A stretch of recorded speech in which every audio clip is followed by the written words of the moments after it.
Cette revue de la presse vous est offerte par le ministère camerounais des Transports. Chers conducteurs, l'excès de vitesse ou la vie, il faut choisir. L'inattention, l'imprudence, l'impatience ne vont pas avec le volant. Ceci est un message du ministère des Transports. Bonjour à tous et bienvenue à cette autre édition de la revue de la presse camerounaise. Commençons notre périple ce matin avec le quotidien bleu d'Amanmana, le jour qui s'intéresse au tribunal criminel spécial. Amadou Vamoulke, 6 ans de détention provisoire. Le quotidien nous renseigne que l'ancien directeur général de la CRTV n'a toujours pas été jugé.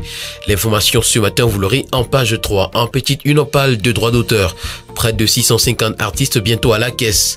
La somme de 1,2 milliard de francs CFA sera repartie au titre de l'apurement des arriérés de droits de catégorie B, art musical, période 2005-2017. Et puis Coupe du Cameroun de football, les quarts de finale se jouent ce jour.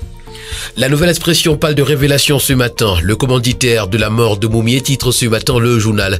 Le fondateur de Jeune Afrique, Béchir Ben Yamed, lève un voile sur l'autorité française qui avait planifié l'assassinat du leader nationaliste de l'Union des populations du Cameroun. L'information au complet, vous l'aurez en parcourant la page 8 de la Nouvelle Expression qui parle également du jeu démocratique. Retrouvons le dernier tacle de Macron sur Biya. Accusé de torture, un soldat du BIR poursuivi. Vichère entre dévaluation et l'inflation. Et puis crise anglophone, maison d'édition fermée. Le quotidien Mutation à sa grande une ce matin donne la parole à Achille Bembe qui dit, je cite, « Je porte le Cameroun en moi ». Dans la suite officielle du président Macron en visite à Yaoundé, l'historien s'exprime sur les recommandations du sommet de Montpellier, l'alternance et la question mémorielle au Cameroun. En petite une, on parle de malvoyants indignés, la répression aveugle condamnée, et puis Macron, société civile, échange nourri et fructueux. Pour le quotidien Vert Émergence, on parle de fonction publique. Les emplois se raréfient davantage. Le Cameroun assèche le bassin des recrutements avec moins de 1000 postes ouverts en 2022. En petite une, on parle de santé. Le personnel de la santé annonce une grève. Électricité, 4 milliards pour l'éclairage solaire public dans le Fundi. À la une du quotidien, le quotidien ce matin appuie à la consommation et préservation du pouvoir d'achat. La bière va mousser, les prix vont trinquer. L'honorable Mbapodli-Pot Robert, secrétaire général de l'Union des populations du Cameroun également ce matin, je rends hommage au président Biya pour son attachement aux idéaux des pères fondateurs de notre nation. La grande tribune qui est également un kiosque ce matin parle de liquidation. Les clients des ex-Biao, BCD et SCB bientôt payés.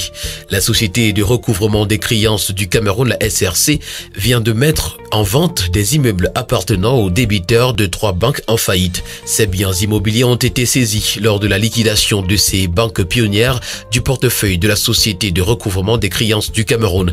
Le bi-hebdomadaire Le Financier d'Afrique ce matin parle de système et moyens de paiement et nous fait savoir que la BEAC veut moderniser sa chambre de compensation. L'Institut d'émission de la CEMAC entend s'arrimer aux évolutions technologiques et à la dynamique économique de la sous-région. En petite une, on parle de diplomatie. Retrouvons les nouveaux axes de la coopération France-Cameroun. Programme économique et financier, le FMI débloque 47 milliards de francs CFA pour le Cameroun. Et puis assurance, Chanas promeut son offre multirisque habitation. Le Calam ce matin, pas de carburant, la pénurie s'installe durablement. Retrouvons dans les colonnes du journal ce matin les causes qui sont multiples, la gestion des stocks à l'improviste, la main basse du FMI sur les recettes publiques et les caisses de l'État qui sont vides. Le quotidien de la santé, Éco-Santé, s'agissant d'imagerie médicale à Bafoussam, nous renseigne que le centre de radiologie et d'imagerie médicale de l'Ouest est une référence. En petite une, on parle d'hépatite virale. Cette pathologie tue chaque année environ 10 000 Camerounais. Le quotidien L'économie qui est également un kiosque ce matin parle des chantiers abandonnés et nous renseigne que 101 entreprises sont dans le viseur du ministère des marchés publics. Selon un communiqué rendu public par Ibrahim Talba Mala, elles ont 21 jours pour reprendre ou achever les travaux au risque de la résiliation de leur contrat. C'est à retrouver ce matin à la page 3 du quotidien L'économie. En petite une, on parle d'évaluation. La croissance de l'économie mondiale ralentit en 2022. 2019 2019-2022, 7800 marchés passés par voie électronique, changement climatique, le septentrion sous la menace d'une nouvelle canicule et puis programme Transfagri, la PME vulgarise son offre auprès des cadres de concertation de bassin. Toutes ces informations et bien d'autres sont à retrouver ce matin dans les colonnes du quotidien L'économie. Parlons à présent de la coopération entre le Cameroun et la France avec le quotidien national bilingue Cameroun Tribune qui titre « De plus belle ». Au lendemain d'une visite officielle très réussie du président de la République française au Cameroun, la relation entre les deux pays est assurément promise à un nouvel élan. Retrouvons ce matin dans les colonnes du quotidien Cameroun Tribune la revue des secteurs porteurs de la nouvelle vision impulsée par le président Paul Biya et son homologue français. Bilan d'un sommet vers de nouveaux accords militaires, titre ce matin le quotidien Essingan. Lors de leur tête-à-tête de mardi dernier, les deux chefs d'État, Paul Biya et Emmanuel Macron, ont engagé leur ministre en charge des questions de défense d'accélérer le processus. Le quotidien L'Info à chaud pour sa part ce matin s'interroge tout en ayant placé à sa grande une photographie dans laquelle on voit Emmanuel Macron serrer la main de Franck-Emmanuel Biya sous le regard très attentif de Paul Biya. Franck-Emmanuel Biya, c'est de lui qu'il s'agit. Le journal Repère, pour sa part, ce matin donne la parole à Emmanuel Macron. Le Cameroun est une chance pour toute la région. Le président français a exprimé sa satisfaction mardi au terme de sa première visite officielle dans le pays. Le quotidien Info Matin, pour sa part, revient sur la conférence de presse conjointe des deux présidents et titre « Complot et sabotage au rendez-vous ».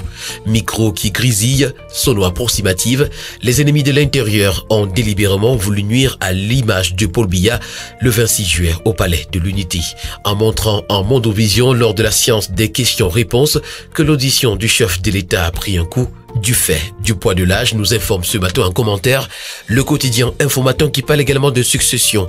Paul Biya désillusionne ses dauphins. Terminons ce matin avec le premier news magazine camerounais Défi Actuel qui parle également de la coopération entre le Cameroun et la France. Retrouvons dans ces colonnes ce matin les accords et les incertitudes.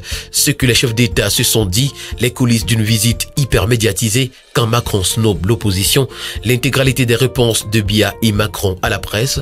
Tout ceci est contenu dans un dossier que nous propose ce matin le magazine Défi Actuel, des pages 2 à 5.